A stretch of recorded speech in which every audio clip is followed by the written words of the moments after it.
Welcome back. Earlier today it was reported by the Labor Department, U.S. unemployment, 253,000 new jobs versus a prior 165,000.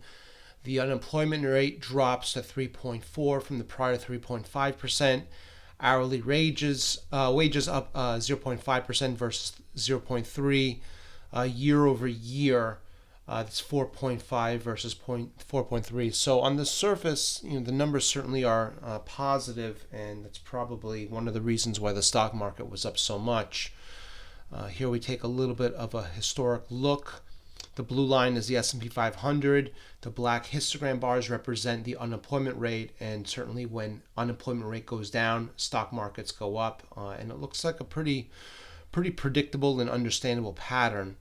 This is the S&P 500 in blue, and the labor force participation rates both move in the same direction. When there's more individuals in the labor force, that's better for the overall economy. Non-farm payrolls among different sectors. So the black line represents the overall non-farm payroll number. The yellow represents non-farm payroll services. The green is non-farm payroll goods. The red is non-farm payroll government at the bottom. And the red dotted line is non-farm payroll private. And what we see here is that there was quite a bit of a divergence back in 2021. The services, the overall non-farm payroll number, and the private sector numbers were much higher than the government and goods industries at the bottom. That has kind of converged. I don't know exactly what we can extrapolate from this, but there does seem to be some sort of consistency that most of the economy seems to be firing on the same note. The average hourly earnings here among all employees is shown in yellow. Average hourly earnings are going up versus the red S&P 500. Now, on the surface, we would think, sure, it's better hourly earnings going up, but I think it's more important to take that number in consideration against inflation. Hourly earnings are going up, but I think many would argue, it's not staying competitive with the rate of inflation. This is the current unemployment rate in red, which again, new low, 3.4%, versus the yellow background chart, which represents the S&P 500.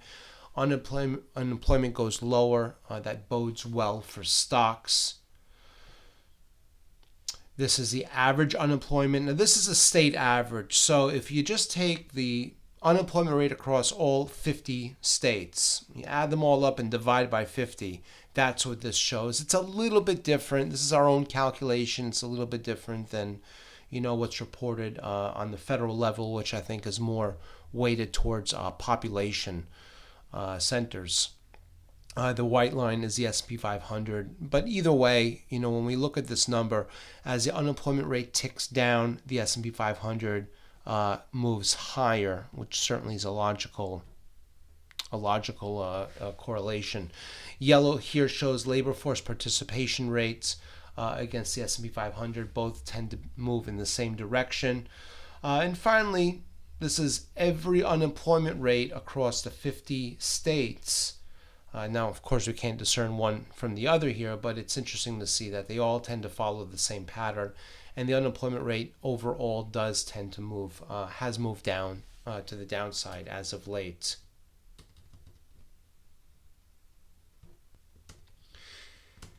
Now, moving to the S&P 500, which is shown here in blue. This is just for this week. I think it's kind of important to consider what the stock market was able to accomplish during the week. We started off on a Monday close near the 41.68 level, hit a low yesterday. That was as a result of the Federal Reserve meeting at 40.60, now closing closer to the high of the week.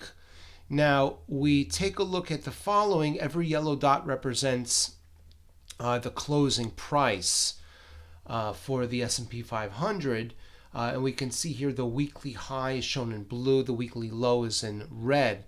And certainly when we have uptrending markets, we tend to see the stock market close near the high, near the blue line.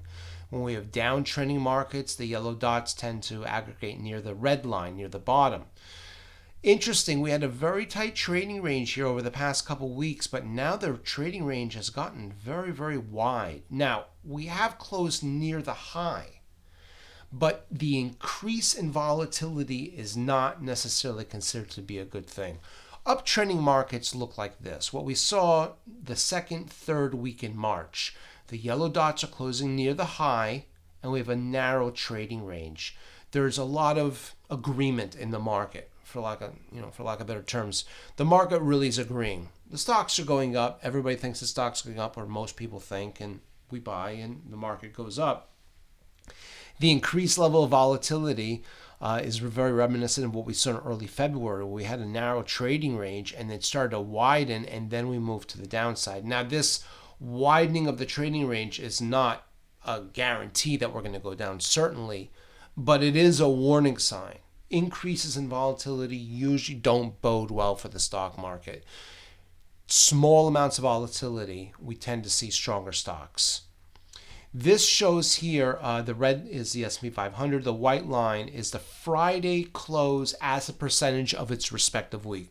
So if we look at every single week and we say, okay, where was the market on Friday? That's what this white line shows. Uptrending markets, we tend to see, last week, for example, the stock market closed on the high of the week, or very close to the high. And that's why this histogram bar is very high, near the 100% level.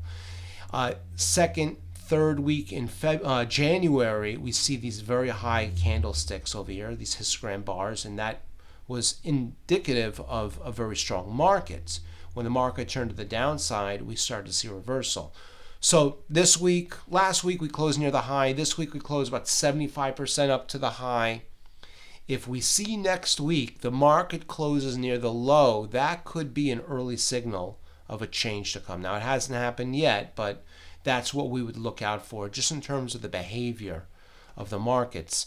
Every yellow dot here represents one stock in the S&P 500 shown on its own respective RSI relative strength index.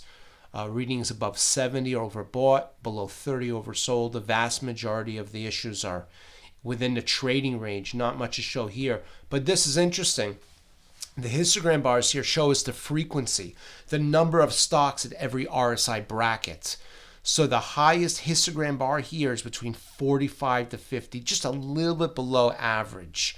Next we have it's about 60 stocks here. The prior candlestick is a 77. This is 60 stocks between 40 and 45, and 66 stocks between 35 to 40. Most of the stocks, I would say, are below or very close to the average. Now, if we look back a couple weeks ago, which we did, the average was above 50. So these histogram bars have very quietly moved to the downside. So even though the stock market on the surface looks strong, a good amount of the stocks in the S&P 500 have actually turned a little bit below average. It's just a slight little nuance, but things have sort of shifted. Every red dot here, again, represents one issue in the S&P 500 across their own respective 52-week ranges. This is very equally spread out. I don't think there's really much to report. This here shows us the frequency of the stocks with their own 52-week ranges. You can see quite a few high histogram bars here below the 50 level. It seems overall between the RSI and the 52-week range, the S&P 500 has very softly drifted to the downside, just a little bit below average. 2 weeks ago, we were at above average pace. We're now at a below average pace, just very so slightly. This here shows us the top 10 industries found in the S&P 500. You notice a little bit of a trend here. These, number one, mining and quarrying. That has an RSI of 72. Now, if you've noticed, gold nearly at new highs. Silver's been very strong as well. So that certainly has boded very well. Agriculture has been pretty strong. Everything else is really kind of mixed, but the metals have the strongest RSI. Now, when gold goes up, it's usually indicative of the dollar going down. Gold retains value when the dollar weakens against other currencies. Well, the dollar moves in conjunction with interest rates. And so we've seen that as interest rates in some cases they're very high. But as interest rates, with the anticipation of future interest rates go down and inflationary pressures increase, a dollar goes down. And that, I think, is one of the reasons why gold is so strong.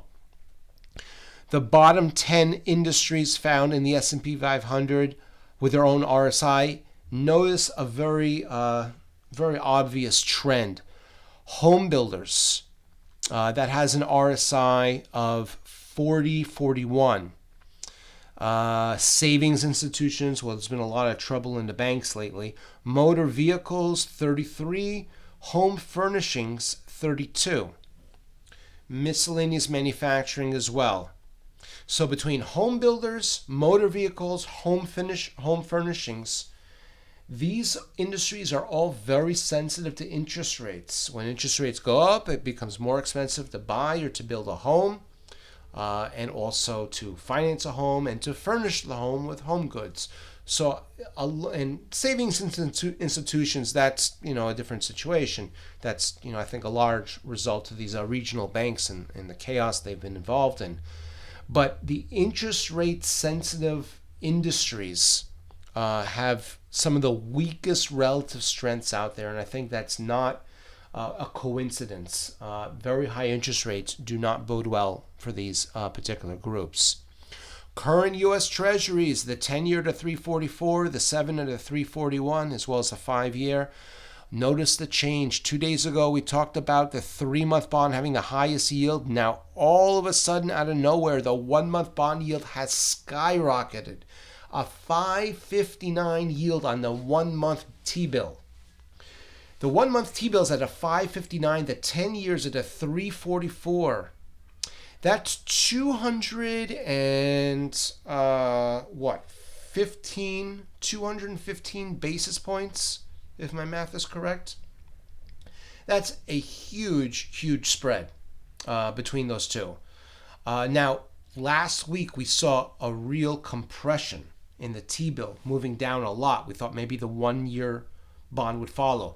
All that has changed, though.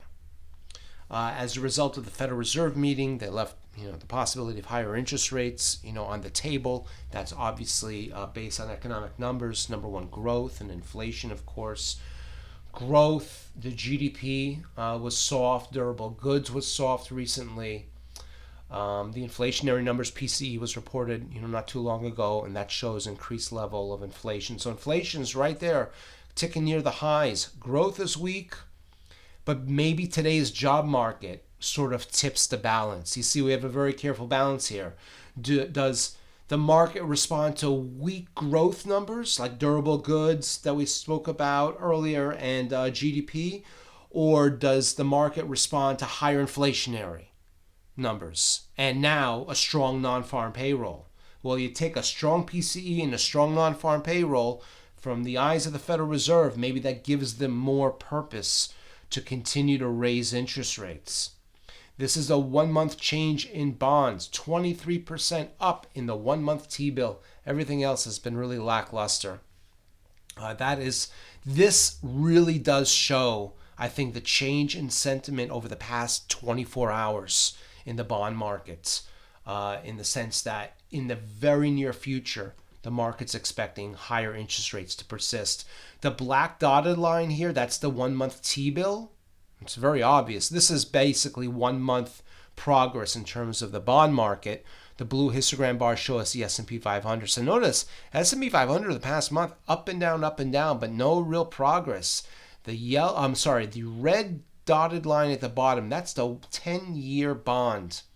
Hasn't really moved. It's all the action is in the short term. Notice also, let's see here, the purple dotted line, that's the 1 year. The 1 year tends to follow the T-bill, the 1 month. When the 1 month goes up, the 1 year will follow. Not as much, certainly due to their differences in maturities, but that is really the tone. And again, the long-term interest rates, like the 10-year shown in the black line here, that shows the bond market's long-term outlook in terms of the U.S. economy. That's at a 337 right now. The red line, the 1-year bond, shows the Federal Reserve's or the bond market's immediate expectation of interest rates. Notice the widening over here. They're separating. That separation is shown by these blue histogram bars pointing down. That shows us the 110 spread, which, by the way, currently stands at a 129, 129 basis points, or 1.29% difference between the two. And while that hasn't really shifted so much, if we're going to really break down to the micro level, we consider the black line, the 1 month T-bill, which has skyrocketed. Now we're going to watch the 1 month T-bill really carefully. If this continues to go up, I'm very curious. If this continues to go up, will the red line, the 1 year, follow? I want to start watching the 1 year, 1 month spread to see. So here's the 1 year, the 1 month at a 559, the 1 month at a 473. So that's probably, around 60 basis points. No, actually a little bit more than that, maybe about 80 basis points spread. We want to watch to see if this widens or narrows, and it'll be very interesting. Does a 1 month go up? Does a 1 year follow? Or does these 1 month maybe come down a little bit? And does a 10 follow the 1 up? If the 10 year starts to go up, that tells us maybe, hey, the long-term outlook for the U.S. economy looks brighter. That would be good news for the stock market. But in the immediate future, the question is, will the Federal Reserve raise interest rates? The 1 year will tell us the answer, and I think the 1 month T-bill will forecast or sort of maybe give us a hint of that answer ahead of time. So certainly very, very interesting things going on market-wise, and we have a big economic calendar next week as well.